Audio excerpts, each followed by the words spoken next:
Daily cooking চ্যানেলে আমার সব বন্ধুকে স্বাগত। দেখো, এই সরু ডাঁটা তোমরা খেয়েছো এই বছর? আমাদের এই প্রথমেই নিয়ে এলো সরু ডাঁটা। তাই সরু ডাঁটাটাকে ভালো করে আমি কেটে নিয়ে এর সাথে কী দিলাম দেখো, এরকম চৌকো চৌকো করে কেটে বেগুন আর এরকমভাবে আলু, এটাকে ভালো করে কেটে নিয়ে আমরা একসাথে এটাকে নিয়ে ভালো করে ধুয়ে নেব, একদম পরিষ্কার করে ধুয়ে নেব। এইবার কড়াইতে অল্প একটু তেল দিয়ে তাতে আমরা দিয়ে নেব বড়ি। এটা ডালের বড়ি, বাজারেই কিনতে পাওয়া যায়, এটা আমার বাড়িতে বানানো নয়। এই বড়িটাকে এরকম লাল লাল করে আমি ভেজে নিলাম। এইবার আবার কড়াইতে কিছুটা তেল দিলাম। তোমরা সর্ষের তেল বা রিফাইন তেল যে কোনো তেলই ব্যবহার করতে পারো। এই তেলের মধ্যে আমি দিয়ে দেবো একটু কালো জিরে। এইবার ওই তেলের মধ্যে দিয়ে দিলাম সব রকম সবজিগুলো, ডাঁটা, বেগুন, আলু, যা যা সবজি আমি কেটে রেখেছিলাম সব সবজিগুলো আমি দিয়ে দিলাম। এইবার এইটাকে ভালো করে একটু কড়াইতে কিছুক্ষণ নাড়াচাড়া করে দিয়ে দেবো নুন। নুনটা তোমরা তোমাদের স্বাদ মতো দেবে, নুন। আর তারপর দিয়ে দেবো হলুদ দিয়ে এটাকে ভালো করে আমরা নাড়াচাড়া করতে থাকবো যতক্ষণ না একটু সেদ্ধ সেদ্ধ হয়ে আসে। এটা নিজে থেকেই আস্তে আস্তে সেদ্ধ হয়ে আসবে, এরকমভাবে হালকা করে আমরা ভেজে নেব। এই যে রান্না করছি, দেখো রান্না করতে করতে সেই কোন সকালে কারেন্ট অফ হয়েছে, সেই কারেন্ট কিন্তু আর আসেনি। এইবার এইটা রান্না করতে যে মশলাটা লাগবে সেইটা তো মিক্সি ছাড়া বাটা খুবই সমস্যা। শিলনোড়ায় আজকাল বাটাই আর হয় না, প্রায় বললেই চলে, শিলনোড়া নাবানোই হয় না। ভাজতে ভাজতে নিজেই মনে মনে ভাবছিলাম কারেন্টটা যদি চলে আসতো তাহলে খুব ভালো হতো, কিন্তু কপালটাই খারাপ, কারেন্ট আর এলো না। শেষ অবধি কী হবে, সেই শিলনোড়াটাই নাবাতে হলো।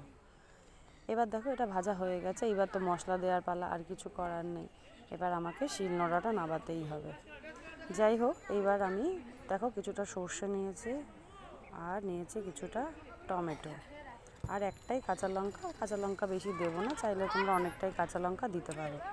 এই যে শিলনোড়াও নাবিয়ে নিয়েছি, এইবারে কিছুই আর করার নেই, বাটতেই হবে। প্রচণ্ড কষ্টকর কাজ, কিন্তু আজকালকার দিনে আমরা মিক্সিতে মশলা পেস্ট করে করে এতটাই আমাদের সুবিধা হয়ে গেছে যে শিলনোড়া দিয়ে বাটাটা খুবই কষ্টকর মনে হচ্ছে। যাই হোক, অনেক কষ্টে বেটে ফেলেছি। এইবার বাটবো হচ্ছে টমেটো। সর্ষেটা মোটামুটি বাটা হয়েছে, কতটা ভালো হয়েছে জানি না, যাই হোক আমি আমার সাধ্যমতো চেষ্টা করেছি। এইবার বাটবো হচ্ছে টমেটোটা বেটে নেবো একটু মিহি করে। দেখো টমেটোটাকে ভালো করে বেটে নিয়েছি, প্রচণ্ডই কষ্ট হচ্ছে কিন্তু বাটতে, শিলনোড়াটা আমাদের খুবই ভারী। এবার টমেটো আমার বাটা হয়ে গেল, সর্ষেও বাটা হয়ে গেছে, লঙ্কাটাও আমি টমেটোর সঙ্গে মিশিয়ে বেটে নিয়েছি। এইবার এই ভাজাটার মধ্যে আমরা দিয়ে দেবো মশলাটা, সর্ষে, টমেটো আর একটু লঙ্কা, ব্যাস এটাকে দিয়ে এবার ভালো করে মাখিয়ে নেব। মোটামুটি ডাঁটাগুলো ভাজা হয়েই গেছে, এইবার একটু ভালো করে এটাকে মাখিয়ে নেব মশলাটা সবটা সবজির মধ্যে। এই যে মাখানো হয়ে গেছে, দেখো এখন একটু শুকনো শুকনোই আছে, একটু পরে এটার গায়ে কিছুক্ষণ সর্ষেটা মেখে লেগে যাওয়ার পরে আমরা দিয়ে দেবো হচ্ছে একটু জল না দিলে যেটুকুনি সেদ্ধ হতে এখনও বাকি আছে ওটা সেদ্ধ হবে না। এই যে জল দিয়ে দিয়েছি, মোটামুটি তরকারিটা আমার সেদ্ধ হয়ে গেছে, জলে আর হালকা একটু সেদ্ধ হবে। মোটামুটি জলটা শুকনো হওয়া পর্যন্ত, দেখো জলটা মোটামুটি শুকনো হয়ে গেছে, তরকারি আমাদের রেডি। তোমরা চাইলে এই জলটা একটু ঝোলঝোলও রাখতে পারো, আমার তো শুকনো শুকনো ভালো লাগে, তাই আমি শুকনো শুকনোই রেখেছি। রান্নাটা কেমন হলো তোমরা জানিও, গরম ভাতের সাথে জাস্ট জমে যায়।